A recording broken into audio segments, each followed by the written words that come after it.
Hello and welcome again to Not Fake News. Don't forget to share, subscribe, and smash that like button. Sarah Huckabee Sanders press conference, August 2nd, 2017. We've been talking about the American dream and all that it signifies for people of all ages and nationalities. This morning, counselor to the President Kellyanne Conway and advisor to the President Ivanka Trump hosted a listening session with military spouses on the unique challenges they face in finding and maintaining employment to support their families. And yesterday, we hosted over 100 small businesses for a discussion on how they help to keep the American dream alive for millions of workers around the country.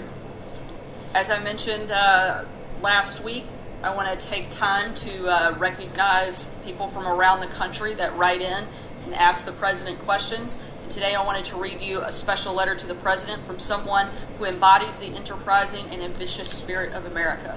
Frank from Falls Church, Virginia wrote, "Dear Mr. President, it would be my honor to mow the White House lawn for some weekend for you. Even though I'm only 10, I'd like to show the nation what young people like me are ready for. I admire your business background and have started my own business. I've been mowing my neighbors' lawns for some time. Please see the attached flyer.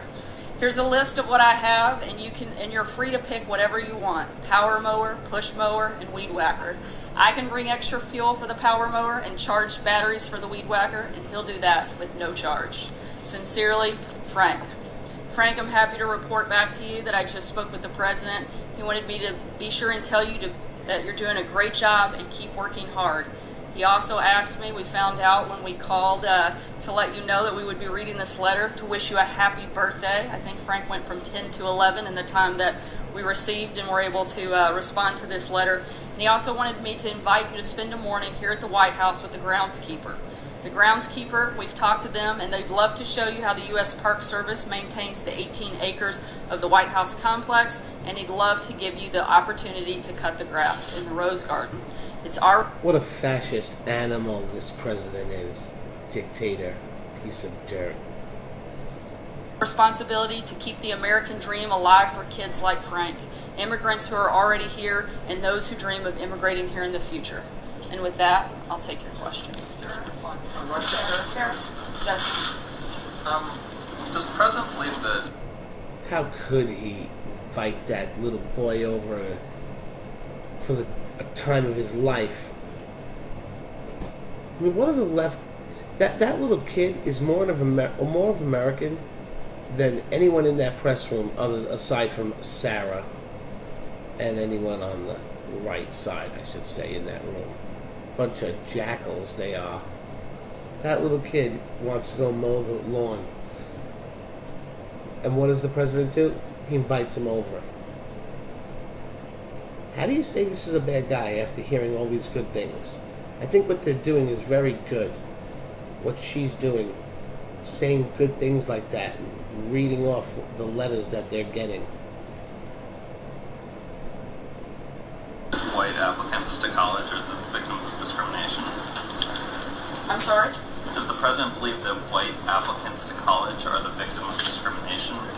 I'm not aware of that opinion at all. I certainly haven't had that conversation or have any reason to. Can you explain why the Justice Department's Civil Rights Division is devoting its limited time and resources to... Quite an accusatory question, but I'd be happy to respond.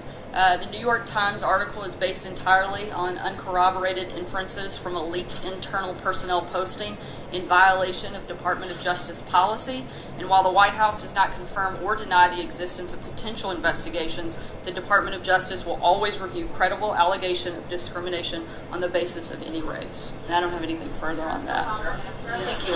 Why did the president say that he received a phone call from the leader of the Boy Scouts and the president of Mexico when he did not? Did he lie? No, in Mexico, he was referencing the conversation that they had at the G20 summit, where they specifically talked about the issues that he referenced. In terms of the Boy Scouts, multiple members of the Boy Scout leadership, following his speech there that day, congratulated him, praised him, and offered quite powerful compliments following his speech, and those were what those references were about. Specifically said that he received a phone call from the president of Mexico. They were actually direct. They were direct conversations, not actual phone calls. So he lied. He didn't receive. I wouldn't say it was a lie. That's a pretty bold accusation. The conversations took place. They just simply didn't take place over a phone call. That he had them in person. John. Sarah, if I could ask a couple of questions about Russia. Dmitry Medvedev, the Prime Minister, has weighed in on the President's signing of the sanctions, saying that this proves that the Trump administration is, quote, utterly powerless and ends hopes for better times. What's the White House response? Look, this morning the President signed the Countering America's Adversaries Through Sanctions Act. The President favors tough measures to punish and deter the bad behavior of the rogue regimes in Iran and North Korea, and he also sent a clear signal that we won't tolerate interference in our democratic process by Russia. The bill was improved, but Congress has encroached on the power of the presidency, and he signed it in the interest of national unity. We've been very clear that we support tough sanctions on all three of those countries. We continue to do so, and that has certainly not changed, and I think that was reflected in the statements today. One of the finer aspects of the bill in the findings, it stated that Russia did, in fact, try to interfere in the U.S. election. In the President's statement on this signing statement, he did not quibble with that. Is that an indication that he does accept the finding that Russia interfered in our election? The President's already said that himself directly at the press conference in Poland. He may have been involved as well, but he doesn't dispute the fact that Russia was, and he said that in Poland at the press conference that I believe you were present for. One more, you said on Monday that when you had something to say about the Russian action on 755 diplomats, you would say something about it. Do you have anything to say about it today? No, I don't, but when I do, I'll let you know. Sarah, thanks. Did President Trump speak with Russia's President Vladimir Putin prior to signing the bill or at all today? No. That's definitive. That's confirmed. Let me just ask you something about North Korea. General McCaffrey said that I think at some point we are clearly going to take dramatic action short of war against North Korea. Can you respond to that? Do you think that's an accurate characterization? Can you tell us where the administration's thinking it's right now when it comes to taking some type of military action against North Korea to stop its provocations? As I've said many times before, we're not going to broadcast our actions, and we're keeping all options on the table. Jordan? Thank you. I'll ask you the question I was going to ask Stephen. The President said in an Economist interview in May, he was asked whether he supports cutting the number of immigrants who can come here legally. He said no. This bill today that he supports would cut the number of green cards issued by half. So when did the President have a change of heart on this issue? I'd have to see the specific reference, but I know that the President has talked pretty frequently about merit-based immigration reform, not just on the campaign trail, but he's been talking about this for years, and I can't comment on a story I haven't seen specifically. Lead to the reduction of total green cards. So does he have a separate opinion about the number of green cards? I think Stephen spoke pretty extensively on that, and I don't have anything to add beyond that. John? Thanks a lot, Sarah. The President, in signing this sanctions bill today, issued a signing statement. And in that signing statement, he said that the bill is significantly flawed. He said that there are provisions in this bill that are clearly unconstitutional. Why would he sign this bill if he felt so strongly that this bill inhibits his ability to act as the Commander-in-Chief and to carry out his duties as President? I think I spoke on this already, but primarily because the President favors tough measures to punish and deter the bad behavior of the rogue regimes in Iran and North Korea, and he also sent a clear signal that we won't tolerate interference in our democratic process by Russia. I also said that he signed it in the interest of national unity, and again, in support of, there's no question that there isn't support for the principles of the bill. It's maybe just some of the process pieces. Steve? I'm sorry. Does he also send a signal in signing this particular legislation that if another bill comes before his desk that he also finds significantly flawed and clearly unconstitutional, that he'd sign that legislation as well? I'm not going to speak about a hypothetical bill that we don't know and doesn't exist and whether or not the President's going to sign it. Steve? Clear up some confusion. There were almost simultaneously two signing statements that went out. They had slightly different language. Did you intend to send both out, or was that actually one signing statement and one press statement, so that's the difference. One's more of a legal document that goes with the executive secretary, and the other one's a press document, so that's the difference. I wanted to bring up some unfinished business. When you were named press secretary, because there was so much focus on the other announcement, that you only had a chance to talk about the job in one question. So I wanted to give you a chance to answer two questions that all of your predecessors have faced. The first one is, what is your overall approach to the job, especially in terms of balancing whether you're serving the president or serving the public? And secondly, do you see any circumstances where it's appropriate to lie from the podium? I'll take the second one first. Absolutely not. I don't think it's appropriate to lie from the podium or any other place. On the first question, I think that the balance, my job is to communicate the president's agenda, the president's message, and answer your questions on that as best that I can, as honestly as I can, and as transparent as I can possibly be at any given moment. Francesca. Following up on the question about the position, what exactly is Sean Spicer's role in this administration at this point, and how much longer do you expect him to stay on staff? And then something on the signing statement.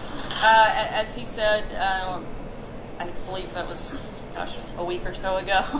The days all kind of run together now. But he was going to stay on in a transition process through August, and nothing has changed. Because of Anthony Scaramucci leaving? No, nothing's changed at this point.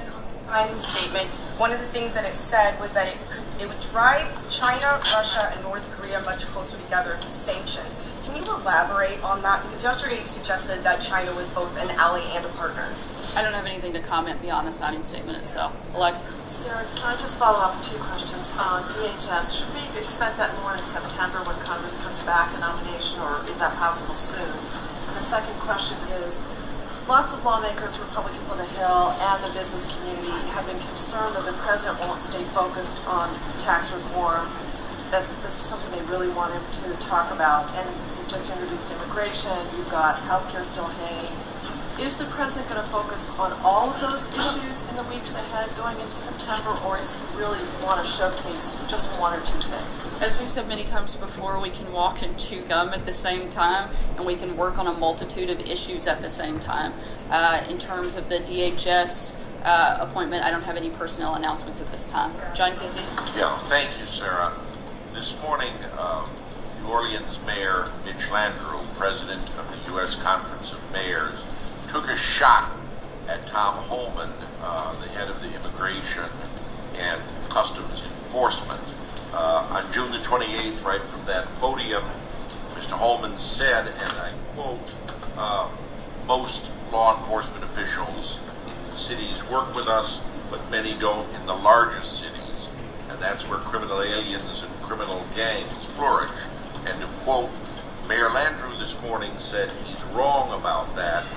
That kind of rhetoric is not helpful, and he added that police officers keep the streets safe, irrespective of immigration status, and do so all the time. Your response to Mayor Landrieu and his charge against someone who is mentioned frequently to be the next Secretary of Homeland Security? Look, I think Tom has served our country well. He's been active in law enforcement, and I would certainly trust his opinion. A lot of confidence in him and his ability, having been in a multitude of different positions within law enforcement and been able to see it in a lot of different places, not just one location like the mayor. So I would certainly defer to Tom on this issue. Jim? So then you would you trust him more than you would Mayor Landrieu on that issue? I think that's pretty safe to say, Jim. Yes, Jeff Flake, in a Politico magazine article, said the president was... he suggested the president was a carnival barker and had eroded conservatism. Is the president still thinking of helping to fund a $10 million challenge against Senator Flake? And does he have any response to Senator Flake's comments? I'm not sure about any potential funding of a campaign, but I think that Senator Flake would serve his constituents much better if he was less focused on writing a book and attacking the president and passing legislation. Alex? 2 American soldiers were killed today in Afghanistan. It's 9 on the year. Does the president know about this, and does he feel any sense of urgency to implement any plan in the conflict there? I can't comment on that at this time, but I'll certainly keep you posted. Trey? Thanks, Sarah. Did President Trump feel pressured into signing the Russia sanctions bill? No, as I've said, the president supports putting pressure on these three countries in particular, and so he supports the principle of it and wanted to take action in that course. Steve?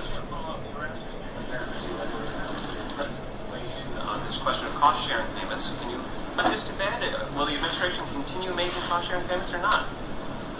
The CSR payments are bailing out, at this point, a failed law that the president wants to repeal and replace. Since last year's campaign, the president has been clear that Obamacare is a failed law. He's working with his staff and his cabinet to consider the issues raised by the CSR payments, and without Congress fulfilling its promise to American voters and repealing and replacing Obamacare, insurers will continue to flee this failing system. We need real reform that actually lowers cost and provides more choice for Americans, and we'll keep you posted when we have a final announcement on that. Thanks so much, guys. The president called the White House and don't.